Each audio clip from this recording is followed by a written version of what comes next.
नमस्कार दोस्तों, हाजिर हूँ एक नए टॉपिक के साथ। आज का अपना जो टॉपिक है वो मनुस्मृति को लेकर है, क्योंकि समझेंगे हम भारत में क्यों इस पुस्तक का, जो ये संस्कृत की एक पुस्तक है, इसका लगातार विरोध होता रहता है और ये लगातार चर्चा में भी बनी रहती है। यहाँ तक कि ये भारत की सबसे विवादित पुस्तकों में से एक है। और आपको ये जानकर आश्चर्य होगा कि डॉक्टर बी.आर. अम्बेडकर ने तो इस पुस्तक को सार्वजनिक रूप से जला दिया था, इसकी प्रतियां जला दी थी। आइए समझते हैं कि जो मनुस्मृति है वो क्या है, इसका भारत में जो इम्पोर्टेंस क्या है और ये इतनी महत्वपूर्ण पुस्तक या इतनी विवादित पुस्तक कैसे बन गई थी। हम सबसे पहले डिस्कशन करेंगे कि यह विवादित क्यों है, उसके बाद हम जानेंगे कि इसका महत्व क्या है और वह मूल रूप से किस बारे में जानकारी देती है। मतलब जो ये मनुस्मृति है इसमें क्या ऐसा लिखा है जो है विवादों में बनी रहती है। दोस्तों, भारत के आधुनिक जो संविधान निर्माताओं में से एक थे डॉक्टर अम्बेडकर, जिन्हें आप जानते होंगे। उन्होंने इस प्राचीन पुस्तक को, संस्कृत की जो ये मनुस्मृति है, उसको 25 दिसंबर 1927 को सार्वजनिक रूप में जला दिया था। उसकी जो प्रतियां थी वो जला दी थी। क्यों? जबकि ये जो पुस्तक है वो उसी प्रकार स्थान रखती थी प्राचीन समय में भारतीय इतिहास में जैसे कि आज हमारा संविधान है। लगभग उसी रूप में ये अपना काम करती थी। ये संविधान की टाइप से ही थी। क्यों, आगे आप समझेंगे। तो आखिर क्यों? क्योंकि अम्बेडकर जी का मानना था कि यह पुस्तक लैंगिक विरोध, जो पुरुष और महिला है उनके बीच भेदभाव के साथ साथ जो जाति का उत्पीड़न है उसको भी प्रोत्साहन देती है, मतलब उसको भी बढ़ाती है। क्या सच में ऐसा है? तभी डॉक्टर अम्बेडकर ने इसकी प्रतियां जलाई थी। आइए उसके बारे में सारी डिटेल से समझते हैं कि इसमें ऐसा क्या लिखा है कि इसमें लगातार विवाद सामने आते रहते हैं। तो पुस्तक जो है उसे 4 प्रमुख भाग में या डिविजन्स में डिवाइड किया है। पहले भाग में क्रिएशन ऑफ द वर्ल्ड, मतलब कि संसार की रचना कैसे हुई उसके बारे में बताया गया है। दोस्तों, इसका जो दूसरा भाग है उसमें सोर्सेस ऑफ धर्म, मतलब कि जो धर्म के स्रोत क्या हैं उसके बारे में बताया गया है। और जो इसका तीसरा पार्ट है उसमें बताया गया है द धर्म ऑफ 4 सोशल क्लास, जो भारत में 4 वर्ण हैं या 4 जातियां हैं, उनके धर्म क्या हैं। चौथे भाग में लॉ ऑफ कर्म, रिबर्थ एंड फाइनल लिबरेशन, मतलब कि जो कर्म है वो किस प्रकार से करने चाहिए उसके बारे में बताया गया है। पुनर्जन्म क्या है उसके बारे में बताया गया है। और अंत में मोक्ष क्या है और वो कैसे मिलती है उसके बारे में बताया गया। टोटल इसके 4 पार्ट के रूप में से हम डिवाइड कर सकते हैं। पुस्तक में जो ये तीसरा खंड है जिसे हम द धर्म ऑफ 4 सोशल क्लास, वो जो है सबसे विवादित भाग है और इसी की वजह से सबसे ज़्यादा विवाद भारत में इस पुस्तक को लेकर गया होता रहता है। इसमें बताया गया है कि वर्ण व्यवस्था के नियम क्या हैं, कैसे उन्हें बनाया रखा जाना चाहिए, साथ में जो प्रत्येक जात है उसे कैसे इसे फॉलो करना चाहिए। दोस्तों, अगर आपको लगता है कि आप अभी वर्ण व्यवस्था या जाति व्यवस्था के बारे में और अधिक जानना चाहते हैं तो उस पर आपके लिए मैं एक सेपरेट वीडियो बनाऊंगा, अगर आप कमेंट सेक्शन में ऐसा लिखेंगे। और इसी मनुस्मृति में बताया गया है कि मानव जाति के प्रतिनिधि या जो रिप्रेजेंटेटिव हैं वो कौन है? वो हैं ब्राह्मण। और शूद्र जो हेरार्की या पदानुक्रम में सबसे अंतिम में आते हैं, क्योंकि प्रथम 3 में कौन है? ब्राह्मण, क्षत्रिय और वैश्य। उन तीनों की जो है सेवा करना किसका काम है? वो काम है शूद्रों का। इसी प्रकार महिलाओं के बारे में भी कई पूर्वाग्रही बातें इसमें लिखी गई हैं। जैसे कुछ एग्जाम्पल के द्वारा इसी से लेकर मनुस्मृति से आपको मैं समझा रहा हूँ। दोस्तों, जैसे इसके चैप्टर 8 श्लोक 21 में लिखा हुआ है कि जब एक शूद्र कानून की व्याख्या किसी राजा के लिए करता है तो उस राजा का जो राज्य होता है वो उसी तरह कीचड़ में डूब जाता है, जैसे कि मान लीजिए एक गाय कीचड़ में डूबी हुई एकदम असहाय दिखने लगती है। और इसी के चैप्टर 8 श्लोक 129 में लिखा हुआ है कि एक सक्षम शूद्र, जो एक पावरफुल या एम्पावर्ड शूद्र है, उसको कभी भी धन नहीं संचय करने देना चाहिए। क्यों? क्योंकि जब वह धन संचय करेगा तो ब्राह्मणों को परेशान करेगा। दोस्तों, इसी के चैप्टर 8 श्लोक 371 में बताया गया है कि जब एक महिला अपने पति के प्रति विश्वासघाती हो जाती है तो राजा को उसे सार्वजनिक स्थल पर कुत्तों द्वारा मृत्युदंड दिया जाना चाहिए, मतलब उसे सार्वजनिक स्तर पर छोड़ दिया जाना चाहिए और फिर उसे कुत्ते मार देंगे।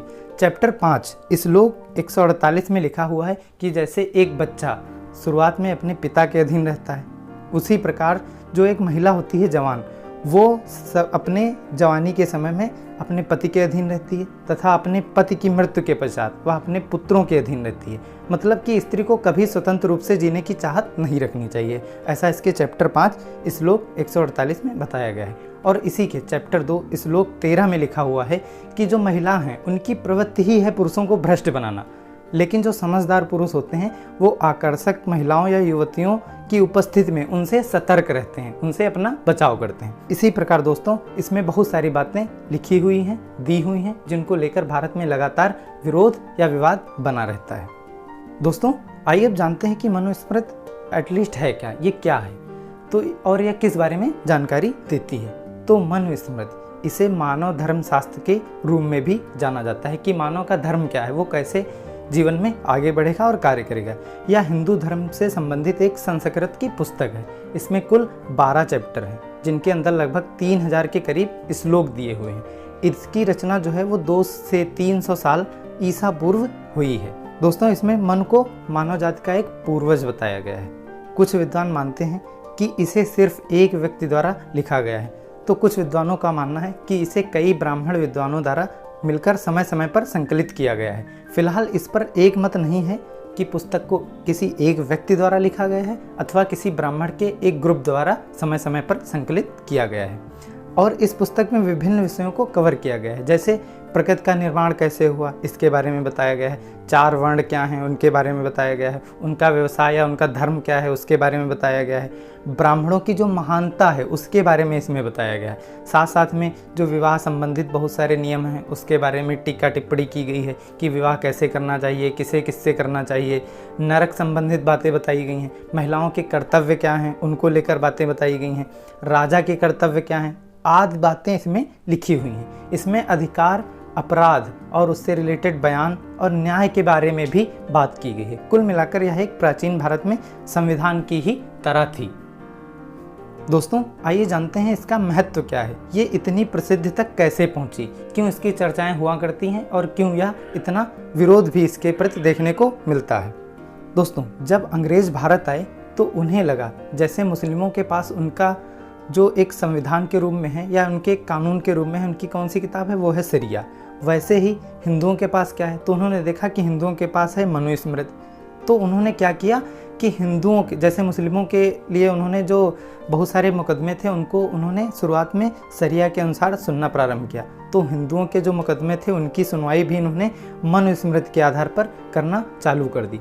तो इस वजह से इस किताब को जो है मेन केंद्र बिंदु में या भारत में आ गई और काफ़ी फेमस होने लगी और इसकी चर्चाएं आम होने लगी। 1794 में एक अंग्रेज भाषा शास्त्री सर विलियम जोन्स ने इसका ट्रांसलेशन जो है वो यूरोपीय भाषा में कर दिया, जो कि पहली ऐसी संस्कृत की पुस्तक थी जिसका किसी यूरोपीय भाषा में अनुवाद किया गया था। बाद में इसका क्या हुआ, बहुत सारी भाषाओं में अनुवाद किया गया, जैसे कि फ्रेंच है और बहुत सारी भाषाएं थीं, उन भाषाओं में इसका अनुवाद किया गया, रसिया है, इन सारी भाषाओं में इनका अनुवाद किया गया।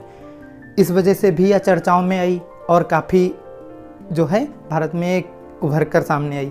इसके बाद अंबेडकर ने क्या किया था, उन्होंने भी इसका काफ़ी विरोध किया था जाति प्रथा को लेकर, जो इसमें बताई गई बातें थी उनकी वजह से, और जो महिला के विरोध में बातें लिखी गई थी उनके विरोध में अंबेडकर ने भी इसका काफ़ी विरोध किया था। इन सभी वजहों से ये काफ़ी भारत में फेमस हो गई। अब आप इसको अपने अनुसार ले सकते हैं कि या किस तरीके से फेमस है, विरोध के तरीके से या सपोर्ट के, दोनों वर्ग हैं इसके लिए, कोई इसका विरोध करता है तो कोई इसका सपोर्ट करता है। कुछ विद्वानों का मानना है कि इसमें बाद में कुछ बातें ऐड कर दी गई जिनकी वजह से यह इतनी विवादित बन गई, क्योंकि इसकी मूल प्रति इतनी विवादित नहीं थी, उसमें ऐसी बातें नहीं लिखी थी। दोस्तों आई होप आपको वीडियो पसंद आया होगा, जानकारी भी पसंद आई होगी। अगर आप हमारे चैनल को लाइक करते हैं तो प्लीज़ हमें सब्सक्राइब ज़रूर कीजिए और हमारे जो वीडियो हैं उनको भी आप लाइक करते रहिए। और आप कमेंट सेक्शन में जो भी आपकी क्वेरी हो उसको लिख सकते हैं, मैं आपके कमेंट पढ़ के उनको अप्लाई करने की कोशिश ज़रूर करूँगा। मिलते हैं किसी नेक्स्ट टॉपिक के साथ। जय हिंद, जय भारत, बहुत बहुत धन्यवाद।